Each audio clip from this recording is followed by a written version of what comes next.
time now to bring on Adam Terry, as we do every single week, and this will be our final visit with Adam Terry for a little bit as we put to bed the 3-9 football season for the Orange and year 2 wrapping up under Fran Brown, and a lot of coaching staff changes are coming in advance of the offseason and year 3. Adam, just your reaction to all the coaching staff changes that have come down, officially announced earlier today. 4 assistant coaches were fired yesterday. There were reports of that.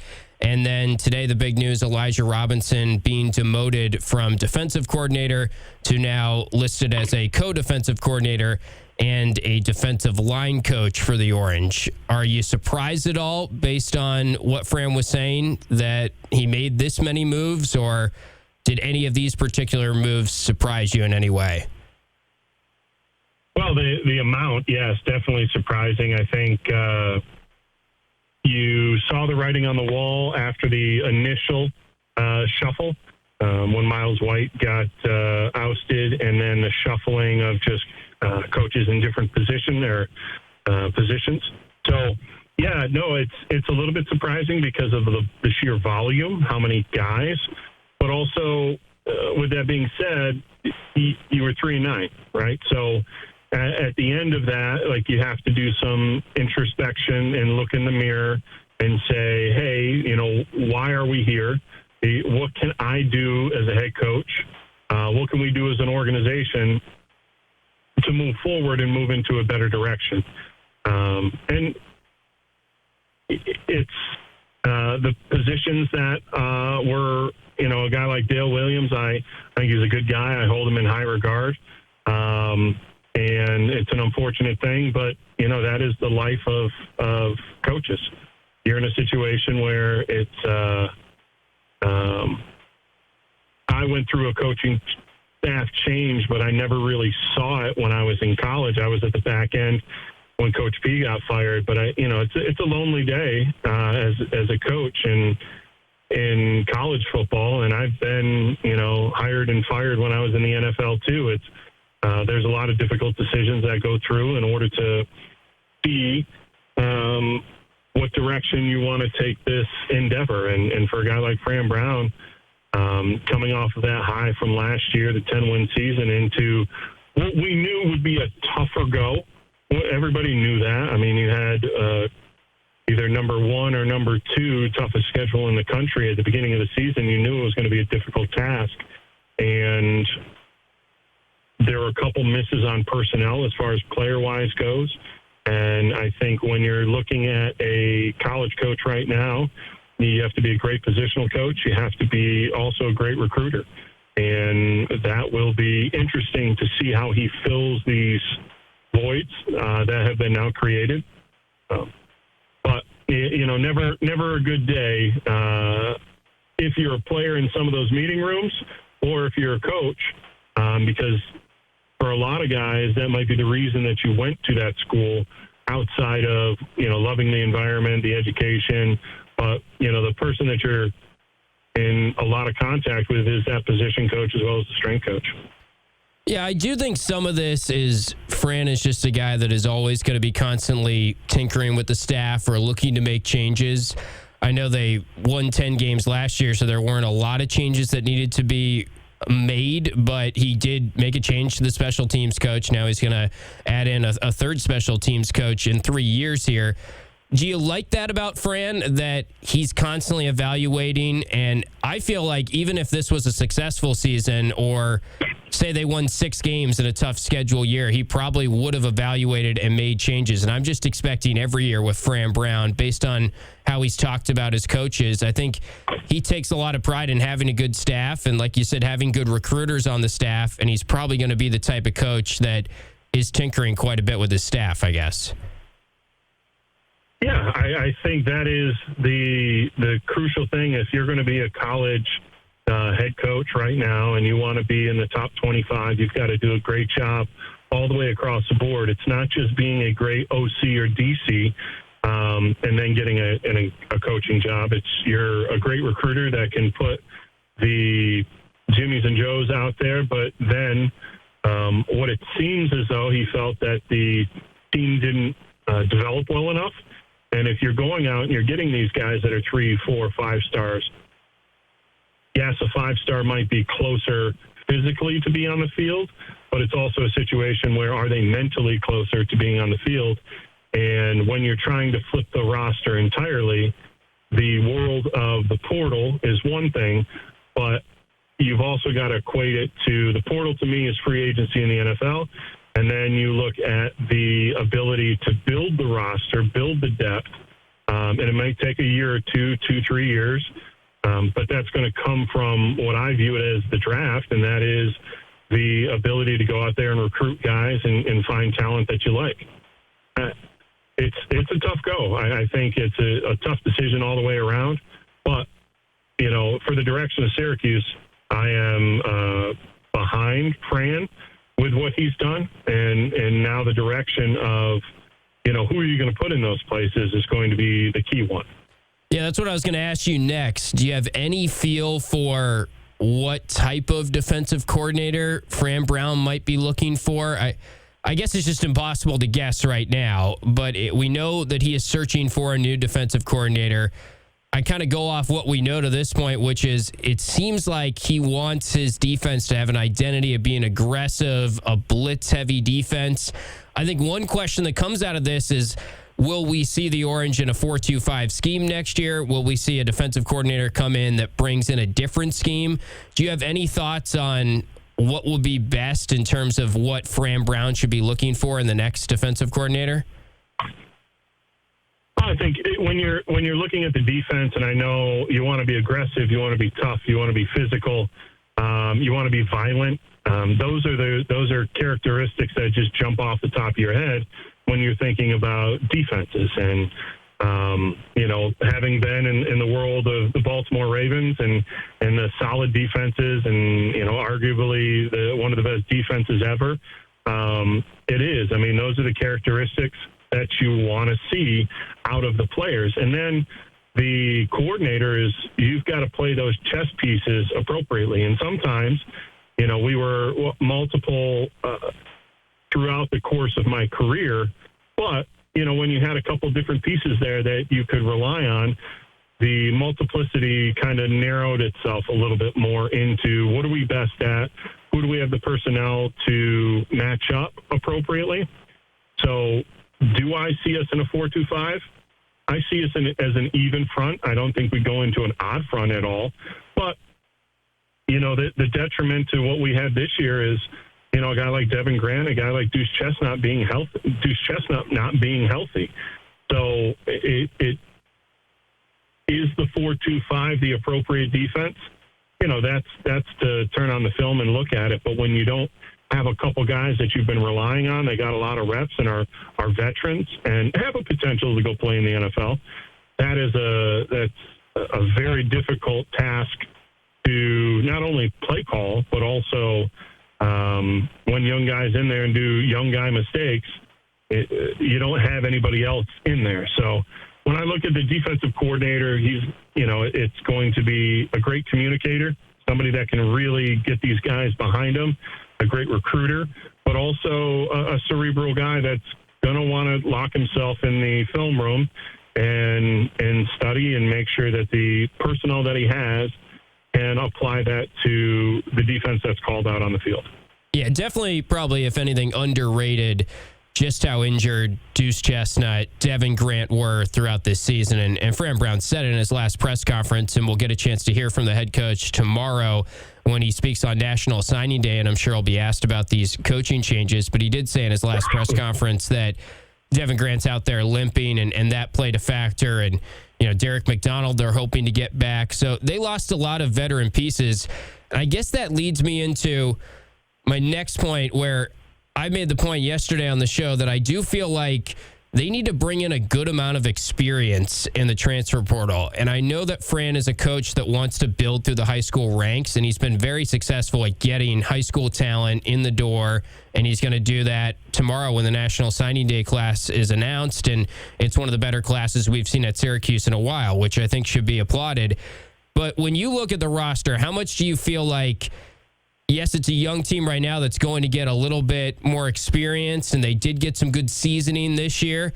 But I guess for me, I'm specifically looking at offensive line and defensive line, and I worry a little bit that if they just bring everyone back and add a little bit in the portal there, it might not be enough to have enough experience in the trenches. Is that something that you kind of agree with, or what's your thought process on what are the big portal priorities for Fran Brown and Syracuse?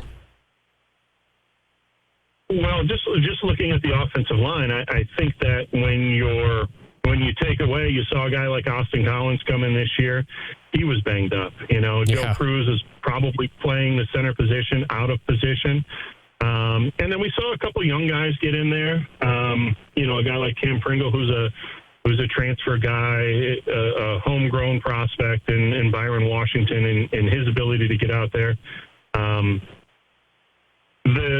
The portal in the world of an offensive line is a little bit more difficult because, in my eyes, you have to develop that camaraderie over a period of time. And we might go through another growing pain of guys learning and developing, and I think that's across the board. I'm just not 100% sure whether or not in a big market, in a large economy of dollars and cents being thrown around, i.e. like a Texas Tech or an Oklahoma or things of that nature, if we can match up and get those marquee guys just solely off of dollars and cents. Now, they're going to have to buy into the vision of the program, and they're going to have to buy into Fran Brown and everything that he's about and the dark culture that he's created. But I believe that developing homegrown talent is probably the best possibility for O-line and D-line, because if they do succeed, you got to keep them now. But going out there, I don't know if we can get a guy like Sabian Washington, who last year developed slowly, and not in the sense of he can't play football. He was a very good football player, went to the Chargers as an undrafted free agent. But what I'm saying behind that is, everybody has to mesh together because there's a lot of calls, there's a lot of assignment alignment techniques that change at the drop of a dime. When you're looking at the offensive line, that has to be a tight-knit group. And if there's any discrepancy of whether or not they're a tight-knit group, that really can affect the course of the season. So everybody, in my eyes, is excited that Steve Angeli's coming back. Now there's questions regarding an Achilles is a tough injury to come back from. Now he's younger and he's got a lot of attributes that are probably going to help him. But, the people have to, the people in front of him, those 5 guys, probably 5 to 7 guys throughout the course of the season, have to keep them upright in order for us to go back to this year and feel success out of those first 4 games that we were feeling once again. I guess another way to ask the offensive line question, and I agree with pretty much everything you just said there. Fran's talking about we'll have Byron Washington back, we'll have Trey Mack back, and it seems like he's sort of banking on those guys to be foundational pieces. There already are kind of foundational pieces, and we saw Byron Washington play some this year. And I do think Fran has the size in the offensive line group and even in the defensive line group as well now compared to other Syracuse teams. So that's an improvement. But another way to ask that maybe is, as a former offensive lineman yourself, how much did you feel you grew from freshman to sophomore year? And how much better of a player were you when you were a junior, senior? Like, should we expect a big leap from Byron Washington, freshman to sophomore year? Well, I think you're going to see a bigger jump in a kid like Travian Mack. The guys that are a little bit older that have now time under their belt. I remember at the end of my sophomore year, I went into training camp the next year with George DeLeon, and I was fighting for my life. We had another kid, Jason Green, who was, competition is what made me better. There was a guy out of Somerville, New Jersey, Jason Green, who George was trying to get to play left tackle as well and potentially supplant me. But my gain from my sophomore to junior year was pretty significant. And then that jump to an all Big East candidate and honorable mention stuff nationally to that next jump my senior year where I was pitted against a lot of the best pass rushers in the country and arguably the draft in the next 2 years. But it wasn't until like that sophomore year I got better. But that sophomore to junior is really where I made leaps and bounds and made that progression. So to see, I would say that some of the older guys are going to make the bigger jumps. But a guy like Byron Washington, he will see a jump. I just don't know how far.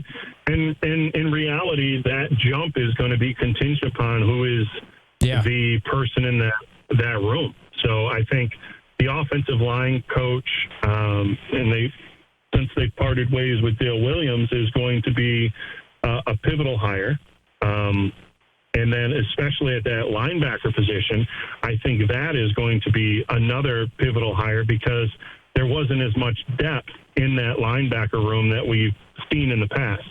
So not only two new coaches in pivotal roles, but also two new coaches, one in a depleted room, the linebacker room, and then another one on that offensive side of the ball that is the offense will go as far as the offensive line goes this next year, in my eyes, because you need to establish a run game, and then you've also got to be able to keep Angeli on his feet, and you can't be a one-trick pony now in college football.